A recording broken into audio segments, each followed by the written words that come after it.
Seed सीएल Hindi high school के online teaching में मैं आर तिवारी आप सभी का हार्दिक स्वागत करता हूं।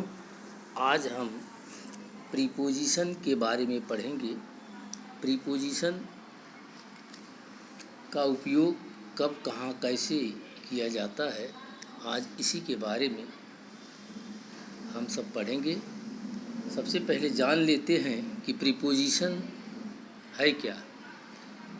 तो प्रीपोजिशन वे शब्द हैं जो यह बताते हैं कि एक वस्तु दूसरी वस्तु की किस दिशा में है या दोनों वस्तुओं की स्थिति क्या है।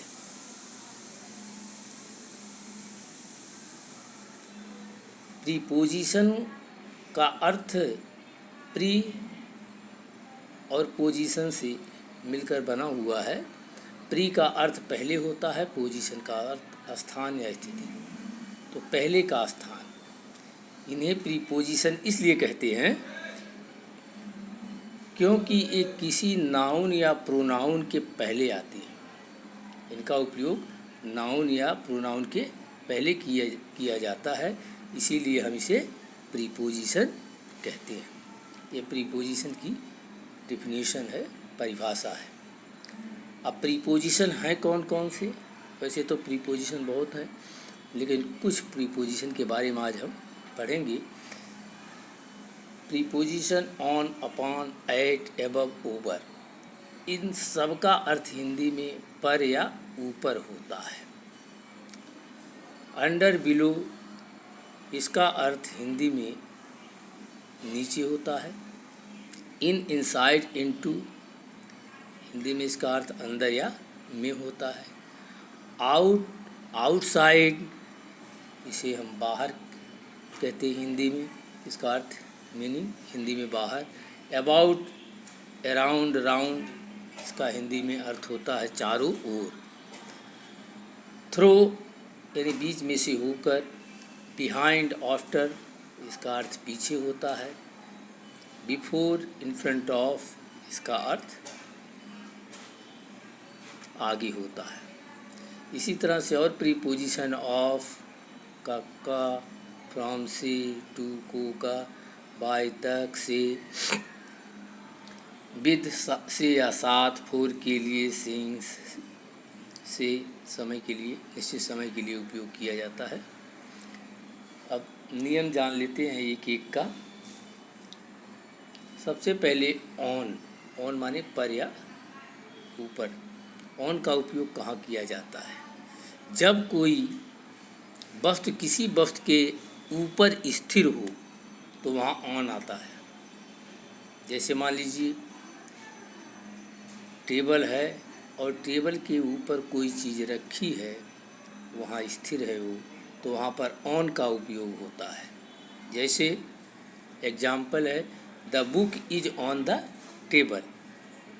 The book is on the table, तो बुक जो है टेबल के ऊपर है, स्थिर है, तो वहाँ पर ऑन का उपयोग किया गया है।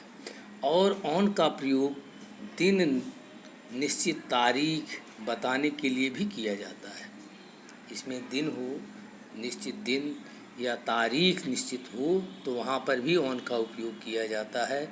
और जैसे एग्जाम्पल में है कि I went there on Sunday, तो यहाँ संडे की पहले ऑन आया हुआ है, तो ये दिन संडे को बताने के लिए ऑन का उपयोग किया गया है।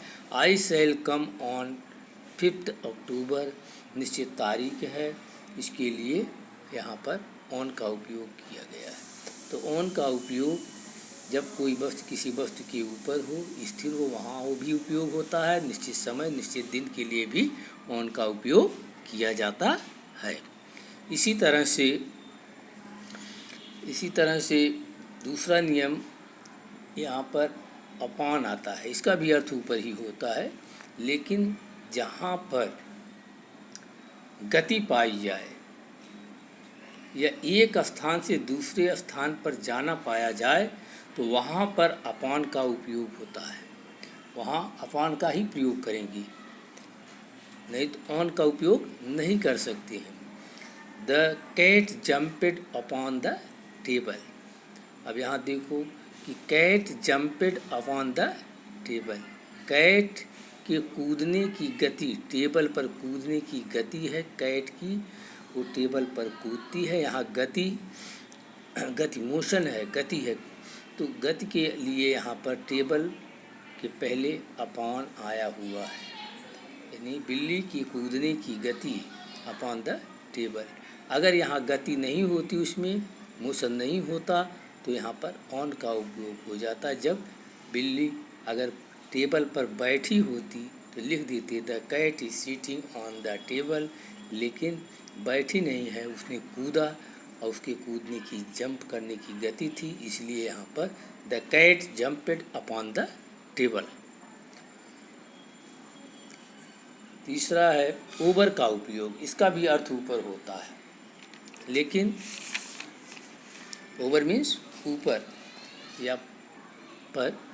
तो ओवर का उपयोग जब कोई वस्तु ऊपर की ओर हो और स्पर्श ना करती हो, यानी उसे हम टच ना कर सकें, तो ओवर का प्रयोग होता है।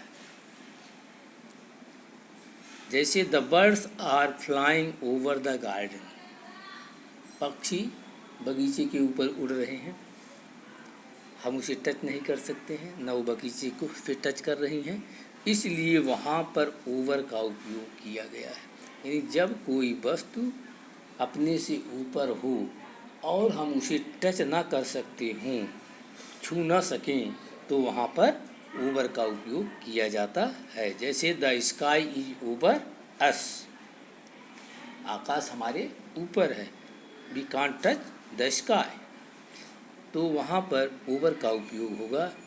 इसी तरह से एबव का अर्थ भी ऊपर होता है, देखेंगे चौथा इसमें एबव। जब कोई वस्तु समानांतर किसी वस्तु के ऊपर हो और स्पर्श ना करती हो, यानी उसे छूती ना हो या अधिक ऊंचाई पर हो, तो एबव का प्रयोग होता है। जैसे कोई वस्तु है और समानांतर दीवार पर लटकी हो, लेकिन उसे एक दूसरी वस्तु दूसरे से टच ना करती हो, तो वहाँ पर एबव का उपयोग होता है। जैसे the photograph is above the black board, photograph black board के ऊपर है, यानी ब्लैक बोर्ड और फोटोग्राफ एक दूसरे से टच नहीं कर रहे हैं, उसी के समानांतर उसी दीवार पर हैं, तो वहाँ पर एबव का प्रयोग होता है। यहाँ पर एबव का उपयोग किया गया है, इसको ध्यान से देखना एग्जाम्पल में। इसी तरह से एट का प्रयोग, एट समय जगह, छोटे छोटे स्थान के लिए, छोटे शहर गांव